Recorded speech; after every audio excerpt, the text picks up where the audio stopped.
Right, in this episode we're back on the rabbits, another permission of mine. The problem we've got is the wind is non-existent and there's clear skies. It's going to make getting close to them a bit of a task.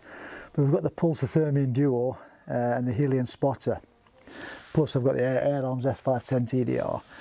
It's a superb combination. I've got it all mounted on top of my tripod. Right, picking up the rabbits is another must for me. As soon as I've shot them, I like to pick them up.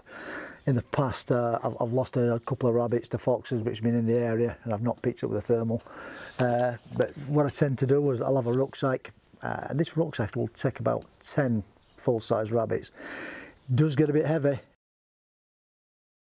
As you can see, the thermal duothermal scope on thermal setting can easily pick out the wire fencing.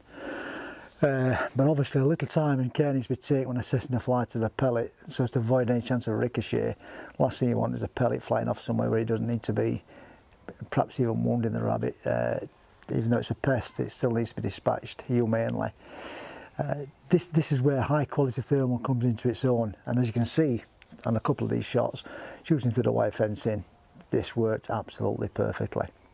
Well, it's a permission of mine that we've visited before, and has had a bit of a change of usage. It's now become a storage area. Part of it's become a storage area, and we was concerned that the rabbits might have been pushed out away from it completely, but it's not the case. The man-made embankments now seem to be full of rabbits, and it's obviously going to be a concern if the rabbits get in and start undermining the foundations where the storage unit's going to be sat. So it's another thing we've got to keep on top of, keep coming back and keep on top of them. The rabbits are there, and they seem to be more condensed in areas at the moment, but they are coming back in twos and threes into the area, and these rabbits obviously need taking care of. A big thanks to Thomas Jacks for sending us the very impressive Thermion Duo. It's a thermal scope with a daytime facility, which is great for using in daytime on squirrels or daytime rabbits, pigeons. It's also a click of a button and you're on to thermal scope. Also, you've got the facility of having a picture-in-picture, so you can have a thermal screen with a picture-in-picture of the digital, or you can have a digital screen with a thermal picture-in-picture. All done quite easily with a click of a button at the front. There's been talk of it being used for being able to scan, using the thermal to scan and use the digital vision to shoot with. Myself, I'm not a big fan of scanning with a scope on the gun. You're pointing guns in areas you're not sure where it's pointing, and it's a bit unwieldy. So you can't beat using the other item that Thomas Jacks has sent us, which is a Pulsar Helion XP50 Pro.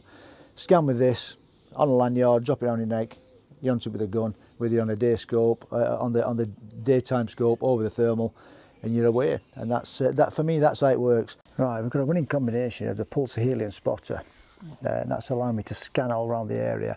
And I've got the TDR mounted on a tripod and slung over my shoulder. This allows me to constantly scan the land and move forward towards the area I need to be. Once I'm in position, the tripod supplies a superb sturdy platform where to take the shot. As you can see from some of these shots here, some of these shots are like 50, 60, 70 yards, and the tripod is rock steady. These constantly scanning and walking forward allows me to get to a position where I can take the shots, but I can't get too close because the weather's against us again. Clear skies, no wind. All the sounds transmitting straight across the rabbit's ears. But as you can see, we're doing all right with it. You notice on this shot there's a couple of ponies on the horizon.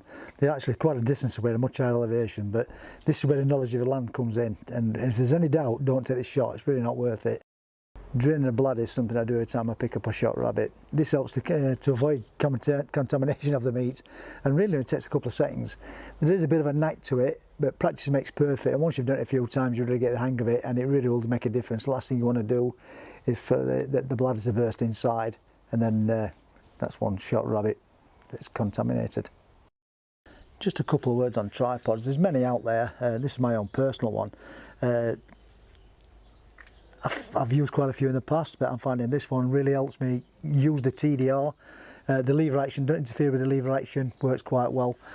And it provides a superb, stable platform to take the shot from. And it's easily to sling over the shoulder, carry around, and place on the ground to take your shot. It works good on when the ground's undulating. It gives you that slight elevated shot, so you can see down into the ground. It also gives this the facility to shoot into the ground, towards the ground, so that it's creating a safe bike drop.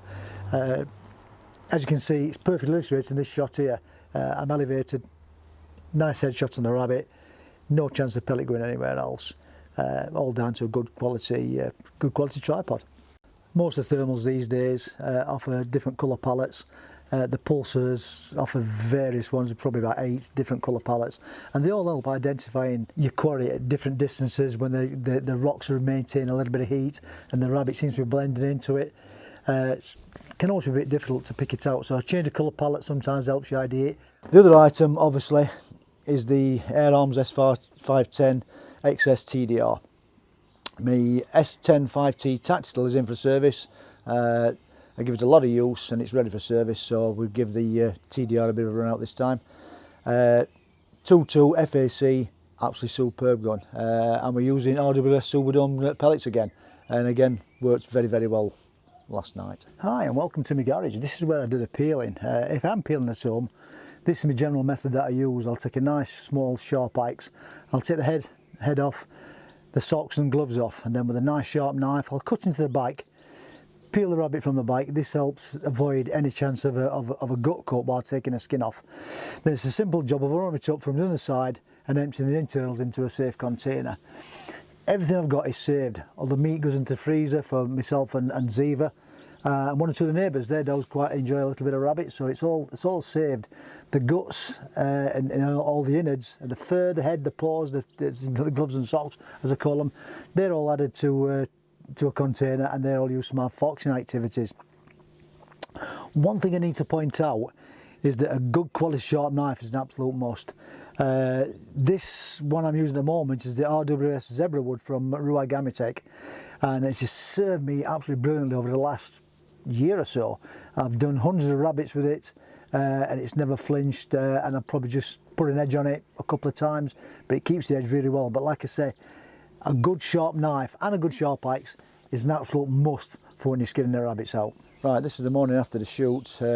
We had a decent night last night. We took 13 problematic rabbits out of the situation, so which is quite good. You'll probably notice that we're not filming from site. This is because there's security reasons on there, and we decided it makes common sense just to film away from that and not create any security issues for the site while it's in progress. The rabbits were skinned out early this morning. They're all prepped and frozen up.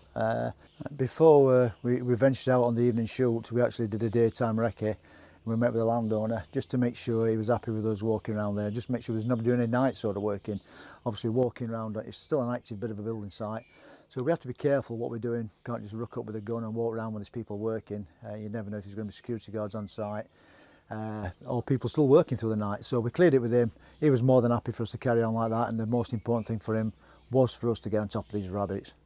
I often get asked about permissions, and I always find it's best if you can try and arrange a daytime recce, meet up with the landowner, just a bit of courtesy, keep in contact with him, make him aware of what you're doing. You can incorporate this meeting with him at his convenience, obviously, with the daytime recce, and you can take stock of what's happening on the site, make sure there's no issues. It's also a good thing to keep the landowners informed and keep them happy. And when you leave the site, just make sure everything's secure, gates are closed, everything's locked up, and leave it as you found it. And obviously let the landowner know what sort of time you're going to arrive and what sort of time you're going to leave, and it just saves any nasty surprises later on. Right, I hope you enjoyed that. If you've got any questions, please put it in the comments below. I'll always get back to you and give you an answer as soon as I can.